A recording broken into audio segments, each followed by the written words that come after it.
It's good that you guys are supporting one another through this.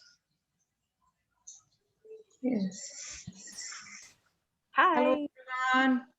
Hi, everyone. Thank you for joining me. Hello.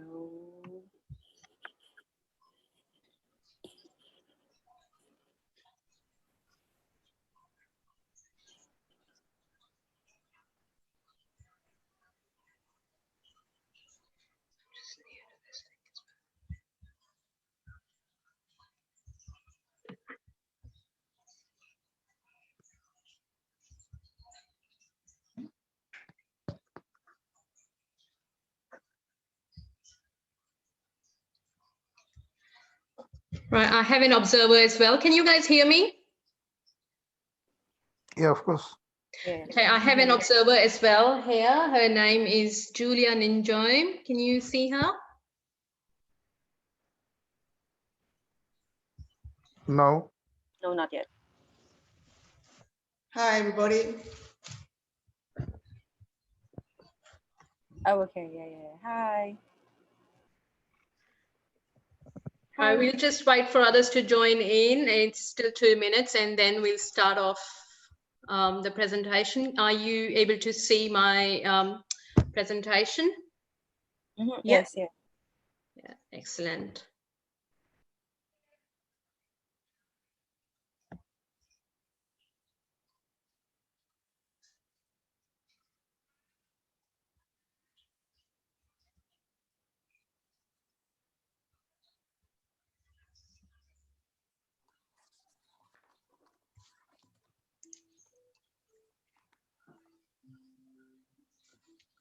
Morning.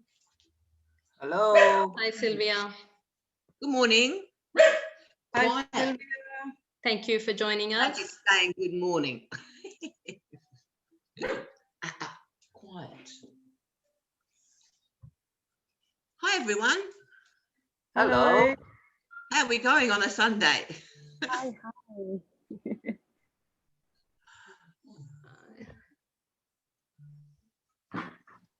We just need 2 more, don't we? So we'll just wait for Mark and Mickey. Mickey and Mark are going to join, and who was that there now? Natalia. Yep. Natalia said she'll join. What is the time? It's just on 11 anyway now. Yes. And Aman said she's waiting to get in. I'm already here. Oh, you're here. All right. Roger that. Thank you. I'm Thank still you. asleep. All right. So we do have 8, and if there's someone else coming to join in, we will definitely let them in. Thank you so much, everyone, to join us for my presentation today. It is about BSBCMM401, make a presentation. And as I said, I do have an observer here with us. And so let's start off with introducing each other. So I would really appreciate if you could please introduce yourself. Okay, I'm Sylvia and I reside in Perth, Western Australia. Time here is 11 o'clock in the morning. Hi everyone, this is Yi from Adelaide. Hello, everyone. This is Aman from Perth, Western Australia. Hi, everyone. Shazi from Philippines. Excellent. Anyone else? Hi, I'm Shannon from Melbourne. Thank you. Hey, this is Shiv from Sydney. Thank you. Hi, I'm Gillian from Melbourne. Hi, Gillian. Hi, Gillian. Hi. And we have Shazi, isn't it? Yep, Shazi from Philippines. Excellent. Thank you. Thank you, everyone. We'll just go on to our slide, and it is basically about presenting yourself. How do you present yourself? Your outlook of presenting being personal. When you do have meetings, how do you carry yourself? How do you say hello? how do you become genuinely interested in someone else? And how, do you ask questions? What is your body language? How do you carry yourself? Are you professionally meeting someone? Are you personally meeting someone? So according to the case study that we have, I would just ask everybody to actually just read a bit for me in the presentation, if that's all right, please. This presentation, I would read it for you. This is about, presentation is about being professional, knowing what you can offer, and definitely knowing the audience as well. Being genuinely interested in someone else, knowing them, how they are, what they are. So basically addressing the 5 W's, and the body language tells a lot about them. Right, if I can have a volunteer to read this presentation for me, please. I'm happy to do it. Thank you. Research, know what you are talking about. What is the first thought that comes into your mind when you hear the word research? What do you do when you first meet someone? You engage in conversation. You usually ask questions. Research is the process of asking questions to know your audience. That's right. So what is the first thought that you get in your mind when you actually hear the word research? So basically when you research, you are actually going to research about that person. So sometimes you are actually meeting someone new. So when you meet someone new, you try, or if you're going for an interview, you try and understand where you're going for the interview. What is the company about? What is the position that it is about? And you try and research how you can do your best, how you can address yourself. What is the, so if you're going for an interview to an organization where it's all about IT and you're addressing the IT needs, so you will research about all the IT needs that that company has. So basically doing all your research to address their needs. What do you do when you first meet someone? You sort of obviously say, hello, how are you? Hello, I am Shweta. Hello, I'm Sylvia. Hello, I'm Mick. So basically addressing yourself and introducing yourself. Moving on to slide 5, if I can please have a volunteer to address that, please.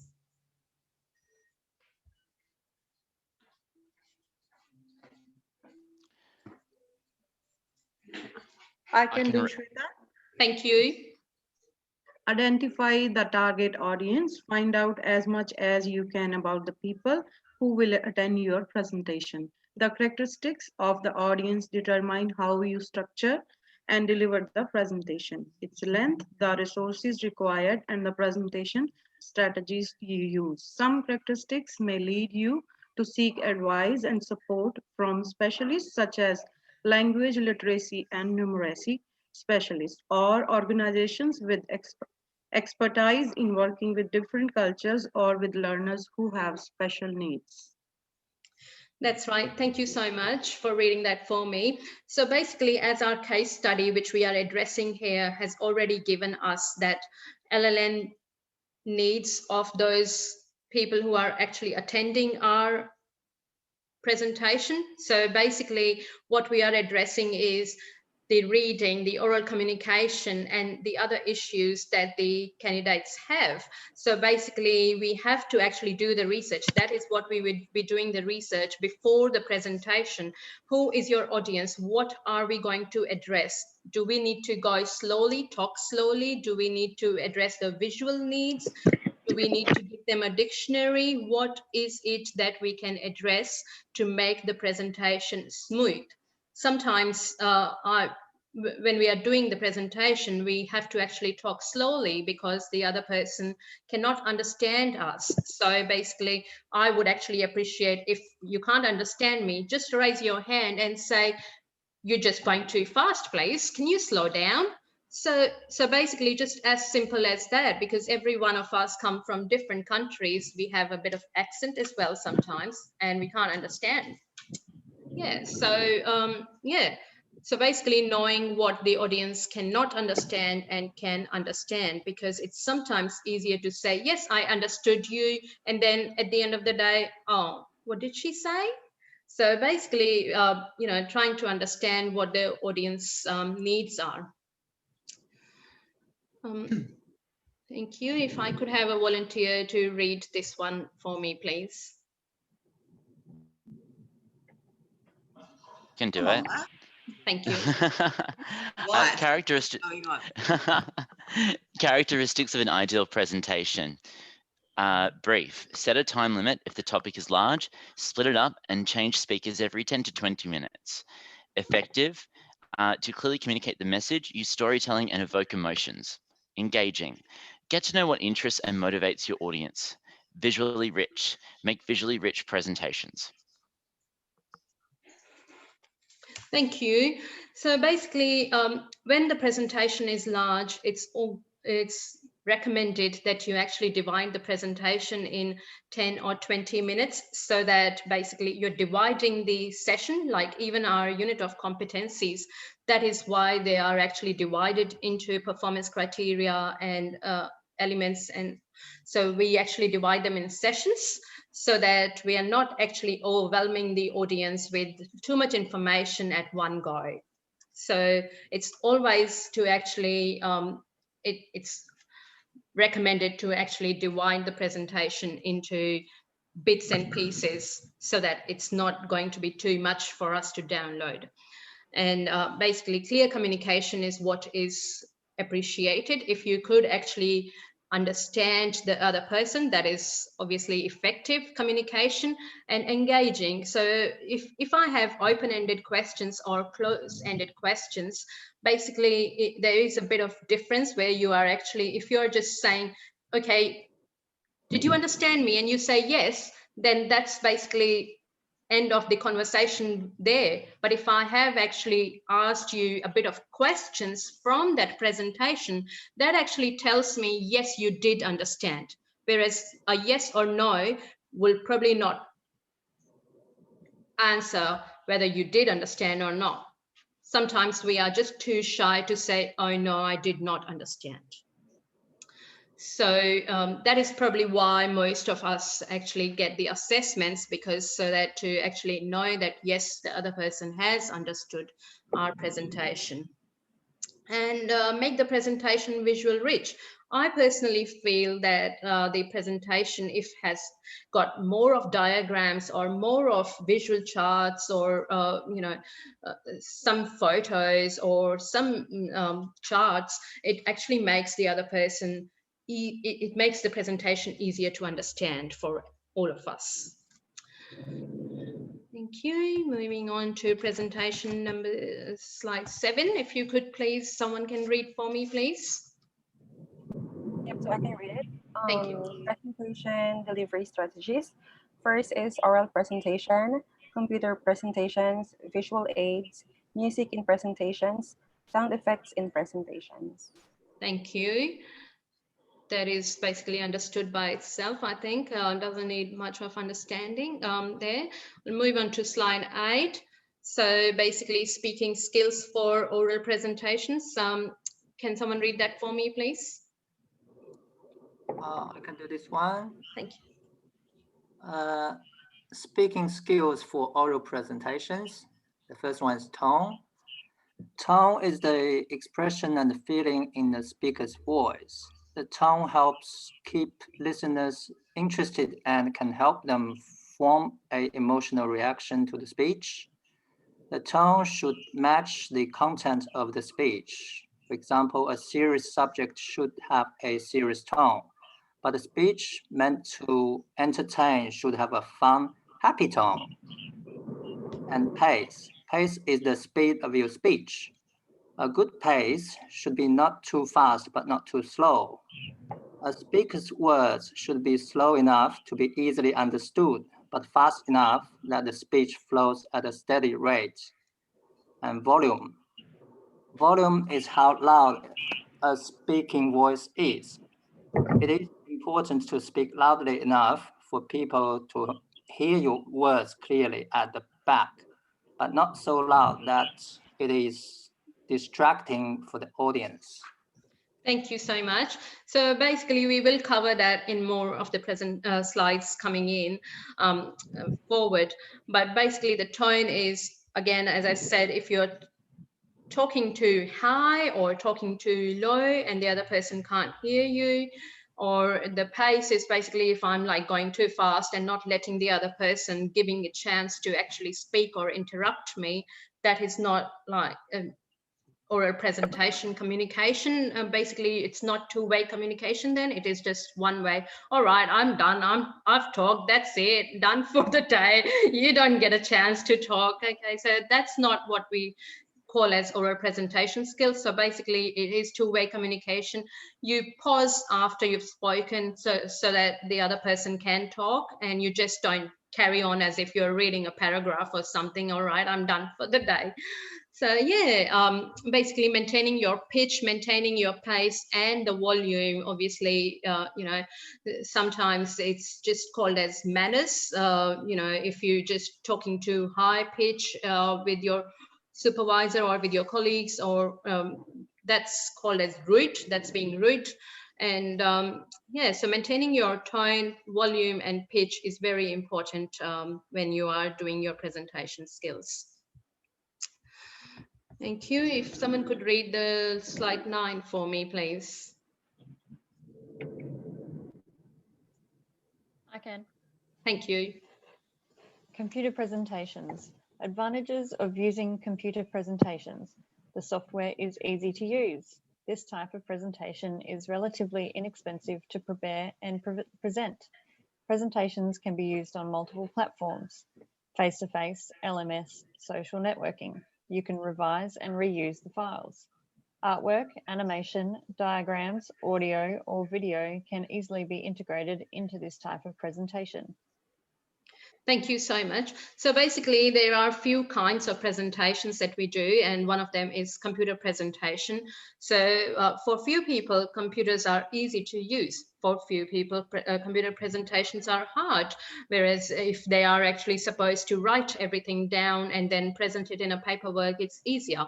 So it totally depends on your understanding and how easy you find to use computer or the software to use. And the present type of presentation that you choose, it should be basically inexpensive to prepare and present.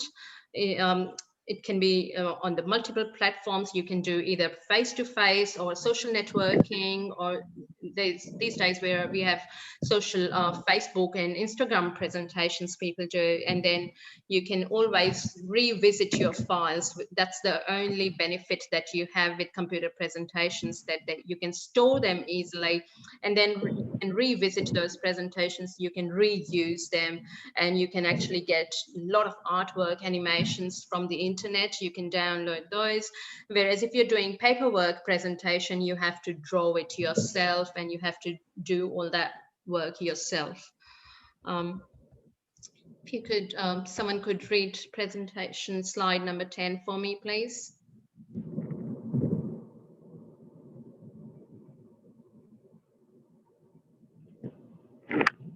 I can do I this can one. go again. Oh, Thank you. yeah. Visual aids. A picture is worth 1,000 words. Well, you may not use a picture, but some kind of aid or example can help people orient to your message. Some types of visual aids, for example, poster. The purpose is displays graphs, charts, drawings, photos, and more. A handout, it can be given to each member of the audience. A graph, so a line or a bar graph, shows information over time or compares. A pie chart or a flow chart shows information organized into a chart. A video, use short clips to show moving images. Photographs and drawings, used to enhance an image or a concept. And PowerPoint presentation, used to display multiple images at one time. Thank you. Yes. So yeah, as I said, the photographs or the posters or the graphs and charts, videos, they just make it that your presentation actually very easy. Sometimes even the audios embedded in your presentation can be very helpful to actually make the topic easier to understand by your audience. So these are types of visual aids that you can actually use in your presentation. Moving on to slide number 11, if someone can read that for me, please. Sure. Music in presentations. Use music in presentations. Music can be used to add interest and create a specific mood or atmosphere, or to emphasize key concepts and ideas, or build brand awareness. Thank you. So yeah, as it says itself, so basically music can actually help the environment, but it has to be sort of, you have to make sure that you're not having like, you know, loud music in the background and everyone's actually in the mood to dance and everything, and your presentation goes haywire just because you had loud music and the mood changes for everybody else. So yeah, so basically just address the music bit according to your branding or according to the presentation that you do have, you're addressing your needs. Moving on to slide number 12, please, if you could read, someone could read for me, please. Sound effects in presentations. Use sound effects in presentations. Sound effects may be associated with the organisation's brand, used to emphasise important points, or used during demonstrations. Plan how you can use sound effects to maximum advantage. Use excessive or poorly chosen sound effects can distract the audience. Thank you. So as I said, yes, so the music and sound effects is basically if every presentation, if every slide comes with some sound, but it is like soothing sound, or, you know, sound effects are according to the organization's brand, or you are actually promoting your organization's brand, that's fine. But if it is too loud, or if it's just distracting the audience, then the purpose of the presentation doesn't get solved. So yes, and the copyright as well, we have to make sure that we are addressing the copyright needs as well with music and sound effects. Thank you. If someone could read slide 13 for me, please. Yep, so I can read it. Thank you. Brief others. So no two presentations are exactly the same. A range of variables, including content, objectives, target audience, presenter, timing, and venue, can shape the preparation and delivery of the presentation. So your briefing must ensure that the people who are contributing to the presentation have all the information they need to be able to complete their task in a timely manner and to the required standard. Do not assume that if a person has completed similar tasks for another presentation, they will know what the expectations are for your presentation. A briefing should be clearly explained what the other person is required to contribute specifically to this presentation. That's right. Thank you, Shazi. So basically, when you do have a presentation, as we said earlier, that we should gather the material, the information about the audience. So we do research about our participants to actually know our audience better. But then again, once we have known our audience better, it's better to actually brief them beforehand what the presentation is about, what we will be addressing, what is required from them at the end of the presentation. So do you need a feedback after the presentation? Is there something that can actually better the presentation? What is the timing and venue of the presentation? Where do you have to go? So where are the participants going? What is the topic that you are covering? How long the topic will be? Do they need to be in a particular attire? Do they need to wear steel cap shoes? Do they need to address long hair, or do they need to address any of the safety measures or anything accordingly? So yes, a briefing plays a very major role in a presentation. If you do not give a proper briefing, if you do not tell beforehand what is expected from your audience, then the presentation can actually mess up. Yeah, thank you. Moving on to slide 14, please. If someone could read for me, please. Evaluate the presentation. Here are some tips for evaluating before and after a presentation. Before the presentation, arrange for a sample audience, customers, a critical friend, or a mentor to observe a rehearsal and give you constructive feedback. Adopt a positive attitude to any changes they suggest and evaluate these against the intended outcomes of the presentation. Refine the presentation so the audience is more likely to enjoy the session and give you positive feedback about your delivery style. After the presentation, conduct the evaluation immediately following the conclusion of the presentation. Provide a questionnaire to complete and hand in. People are generally motivated to share their feelings and communicate directly with the presenter.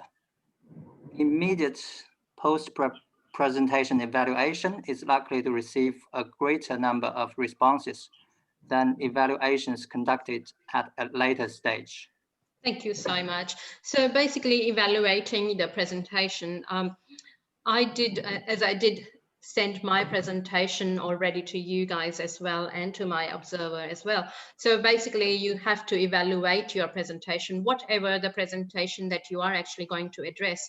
So any feedback from you guys or from the observer basically would have been, you know, that's what is actually called as evaluating your presentation, to make positive changes and to have a positive attitude to actually change the presentation beforehand as well. Before you actually present it to your audience, you can actually make those changes and have a sample go before you actually do the presentation itself, like when you're actually live doing the presentation. And after the presentation, it is actually advisable and recommended that you actually do the feedback forms as soon as possible. You can receive, like even with Inspire, when we do actually wait to hear back from them. Once we have actually received the feedback from them, you actually you have to go back and do some corrections. It actually you sometimes forget what you have already addressed in there, like, and then you have to again go through whole case study and again address all those questions. So it's sometimes it is a bit of a task. So that is why it's actually advisable that you do the feedback forms after the presentation as soon as possible, because if you are actually attending too many presentations, you can actually forget what that other person addressed in their presentation. So yeah, that is how you evaluate the presentation. Slide number 15, please, if someone could read that for me. I can read it. Thank you. Provide opportunities for people to ask questions. Here are strategies to use to take questions. At the start, it is useful to provide an opportunity for participants to ask questions after you have made the introductory remarks and set the scene for the presentation. Participants may need clarification of concepts or ideas early on and may become distracted or frustrated. That's me. Not frustrated, distracted easily, and not understand later material if they have to hold their question until the conclusion. They may forget their question or have difficulties making a cognitive link back to earlier information. It also lets them know that you are willing to explain anything they are unsure of and are flexible to change any aspect of the presentation to suit their needs. If you prefer questions at the end of the presentation, consider having an assistant record the questions for you to respond to later in the presentation. Thank you so much. So yeah, so as I said, sometimes you can easily forget what you've already addressed in slide number 2 or slide number 3 or 4 when you have already reached slides 15. So sometimes it's easier for the trainer to actually address their needs then and there. But if the trainer actually does not prefer taking questions during the presentation, it is better that they actually note down the questions. They get someone else to note down the questions for them, and or if they actually prefer the trainer prefers that he or she can take the questions during the presentation, so then they should actually ask the participants to raise their hands and take the questions then and there, so that they are done and dusted at that time. Because it is, I personally feel that you should actually take the questions then and there, so that we're not lingering on for the questions after the presentation, and then people can forget, people can get distracted and then think, oh no, that's already addressed, that's fine, that's all right, I don't need to ask any question anymore. So yeah, basically it's according to its personal choice. So some trainers prefer it during the presentation, some just prefer it later. Thank you. Moving on, if you could please, someone could read it for me, please. I can Yeah. read. Thank you. Summarize the section. First one, discuss how to plan and prepare the presentation. Second, re-insist the key points of the presentation. Cover all objects learned today. Thank you, your audience. Thanks, audience. Allow time for questions or Ben's feedback. That's right. So basically summarize your presentation in total. Like at the end of the presentation, you should always summarize what you have addressed in the whole presentation. So discuss how you've, so for my presentation, the basic summary is that we've discuss how you plan and prepare the presentation. So basic points of the presentation, like visual aids and what all, how to body language or how to address your presentation, how to carry yourself during the presentation. So, and then cover your objectives. What is it that you are actually required out of the presentation? What needs would be addressed? What needs we've addressed in this presentation? And thank you for attending my presentation.